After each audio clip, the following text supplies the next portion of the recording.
In my journey of self-realization and personal development, I struggled to heal some of the effects of trauma until I discovered I had a spiritual mother. I have a matron. And not only do I have one, but I have more than one. And as I began to meet with them on the astral plane, they took me through these initiations and took me to the temples, and they taught me about my womb. They helped me to understand the reason that I went through some of the things that I went through as a young girl. They helped me to discover the roots of the pain that I experienced. They helped me to isolate the source of emotional pain. They helped to illuminate the areas where I have been giving away my life force in ways that it could not be reciprocated. They helped me to reclaim my crown and my wand. They helped me to reclaim my sense of value and worthiness.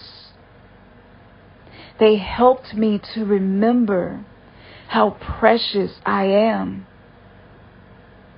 They taught me that I am not the piece of metal I thought I was, but I am a precious flower.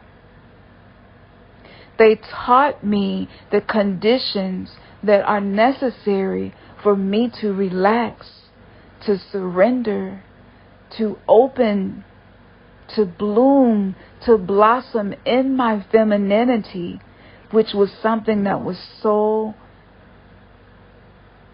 confusing for me. And in this journey of me working with these goddesses, I have discovered many roots of my pain, which has allowed me to turn my trauma into my triumph. To go from being a pessimistic to a pleasure mystic. It helped me to tap into my divinity and begin to deconstruct the conditioned identity where I live my life taking on the form of whatever is needed around me, even if it's killing me to do so. I do not believe that women will be successful in their self-realization, self-actualization, without connecting with divine streams of consciousness. The goddesses are not just women that walk this planet, but they are energetic archetypes, oftentimes carrying the wisdom of the cosmos, the wisdom of Mother Nature, the wisdom of Mother Earth.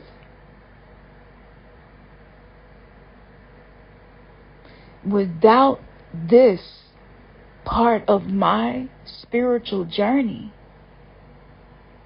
I would have no role model, no one to study, to understand my journey. Every single woman on this planet has at least one goddess whose mythological story aligns with her own. Our life is the mythology. Your life is the mandala of sacred geometry that you create based on the decisions that you make, the intentions that you set, the people that you surround yourself with, the way that you treat yourself, the things that you allow, the things that you do not allow. There was a level of spiritual connection that I was needing that I wasn't getting from going to my therapist, from seeking all of these other forms of spiritual awakening tools. It just was not working for me the way I knew it could. Personal development is powerful. Do not get me wrong. But if you resonate as being a spiritual being, knowing the goddess feminine wisdom, streams of consciousness, and how they apply to you, is your connection to the spirit realm. There is not going to be any fulfillment in life, any bliss in life, any success in overcoming anything until women learn the archetypal energies that walk this path before them to assist us on our journey. When I discovered the reason that my energy sometimes brings things forward from men that seems to come out of the shadows, something they are unaware of that's embedded inside of them. When I realized the reason that happens is because of the energy that flows through me, that is the resonance of certain goddesses, it made my life make sense. It helped me to understand traumatic events like being raped, being molested, taken advantage of, being at the other end of a threat by a man who had put several babies in me. And I could not figure out why I would end up on this side of abuse over and over again. And no matter how well I tried to treat them, no matter how much I was willing to sacrifice, it always ended in me being hurt and abandoned when I connected with Sekhmet, which was the first goddess that came to me personally. I understood that my energy is that of a warrior. I do have this feminine warrior inside of me, and if I didn't, I would not have been strong enough to retain the level of sanity that I retain after all I had been through. I raised my first daughter all by myself. It truly takes a village to raise a child. And there were some beautiful women that came into my life who were sisters to me and helped me. But at the end of the day, that work that I had to do to get to know myself, to learn how to be the mother that I needed, I had to go through that alone. And I understood why so many women become single mothers no matter how much they tried not to be. And I know that what I am saying is resonating, and I also know that it may cause cognitive dissonance in those who think that what they know is the only sense of knowing. But a lot of women needed to raise their children alone to end the generational curses that were created and sustained by the patriarchal teachings. I am not saying that a father does not have a very powerful impact in a child's life. What I am saying is that a lot of women had to become fathers. We had to nurture the masculine within us straight out the gate to survive in this world. And though we cannot take the place of man, we did a very good job in being the best possible father we could be to children whose fathers were not capable of fathering them. Every man that creates a child is not worthy to be in that child's life. Point blank, period. By believing that, we can check statistics. You don't have to take my word for it.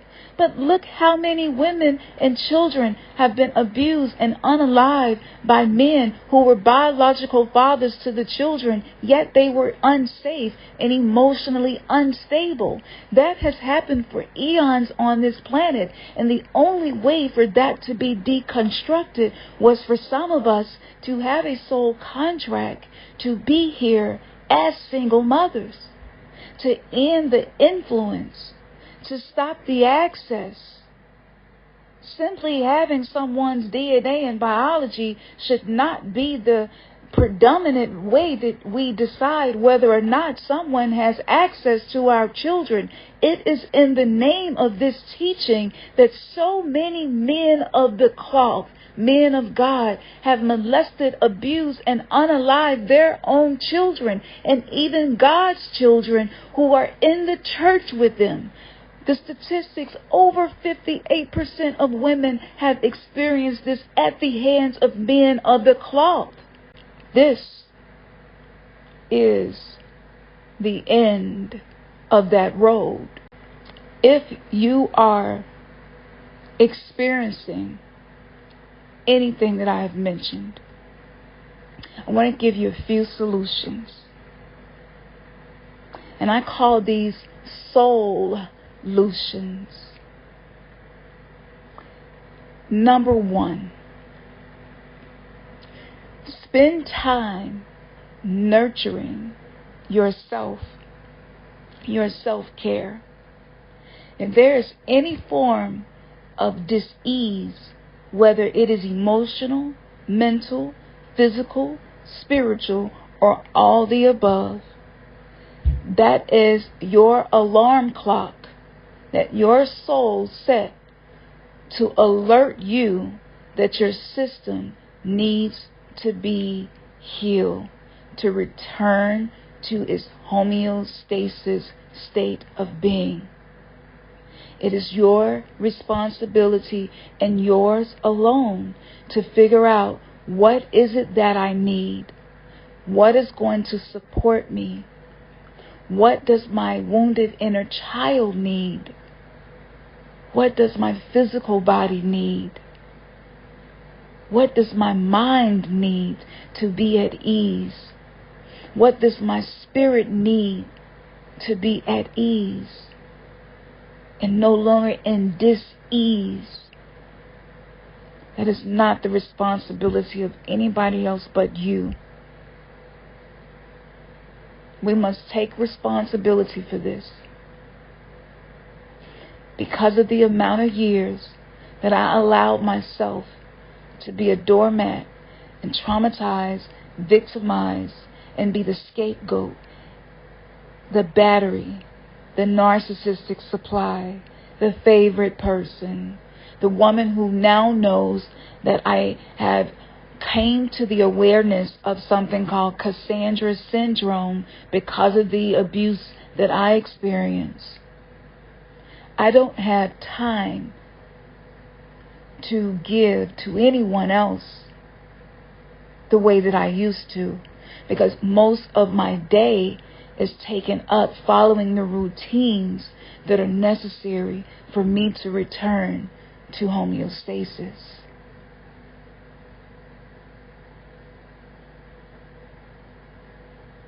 Now, if you take that one tip, that is going to be transformational for you. And not just for you, but for those of us who have children, who have younger people that look up to us. They're watching. And the generations that came after Generation X, the millennials, and forward to today, they are very different. And they have a very sacred, rebellious streak within them that is going to need guidance. Now, I believe something that has not been permitted in a long time is now being permitted, which is a woman can step into her power. And that is defined in the term of becoming a goddess. This is the goddess rising.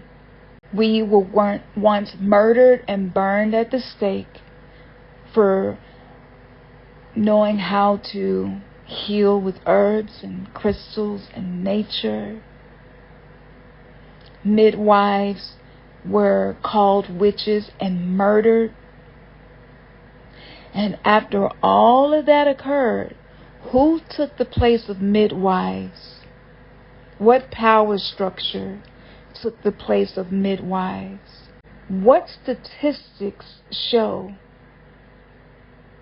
over 40% of indigenous women lose their lives, their babies, or both, or end up with significant medical injuries from having their children in these box buildings we call hospitals.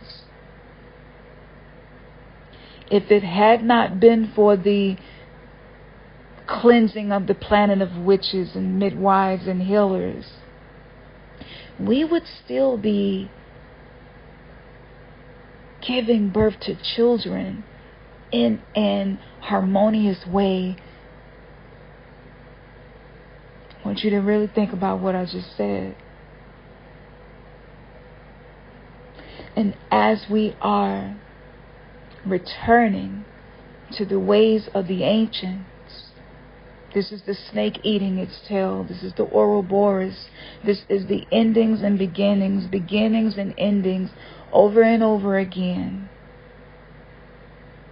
As this is occurring, a lot of men are becoming volcanoes. They have become what I call thermometers. And a thermometer reacts to its environment and matches the energy. The scarred masculine energy on the planet is very emotionally reactive, easily triggered, fragile in their ego, and oftentimes misunderstands verbal, emotional communication. And there are many reasons for that. And if I tell you what those reasons are, I will be risking my channel, so I'm not going to do that. If you would like to be able to have this information, that's on the Patreon, and I will put the link in the description. With this 5G, any traumas within the body that are disharmonious are going to come to the surface, so that we are no longer having holographic love. Any unhealed wounds in this energy is going to feel like salt being thrown in the wounds. There is a spiritual possession, an energetic implant that's been put in most of us on some level in some area of life. These are thought forms. Thoughts become energy. And this energy that's embedded within the unconscious of men is very violent, cold, avoidant, hateful, and selfish. And this particular energy gets very upset when it cannot control the feminine. Money is also feminine. So if you pay attention to the way a masculine, a man, a male reacts to less money, it is a very accurate gauge of the level of healing that he is requiring. Because money is flow, it's currency, just like water, emotions, it's feminine. This is the reason in hip-hop and many other things, we see money is what makes them feel better, makes them feel powerful and whole. And if they can no longer have full control over the money, then that is another area that we will see destabilization and decentralization of their position. The flashy things, the jewelry, the cars, the clothes, all of these things are symbolic of feminine energy. A woman is a feminine vehicle in which travel through the spiritual realm and many dimensions occurs. So this is symbolized in a car, a vehicle. Men took so much pride in their vehicles and their cars. It's because the feminine essence of it made them feel valuable. And I could go on and on about other ways that this is showing up. But again, that information is on my Patreon. So as women are noticing the areas where they're not being reciprocated, they're giving too much, they're expecting something from someone or a system, and it simply cannot give that thing that's expected, we're shifting our expectations. Our standards are shifting. Our values are shifting. Maybe we're becoming less needy, less clingy, more independent, more self-trusting. We're learning how to relax more.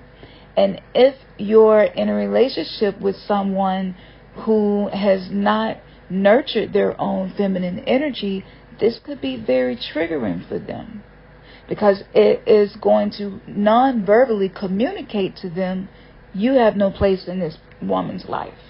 You have no control, you have no power, you have no place, and this may trigger the abandonment wounds that are within the scarred males on the planet.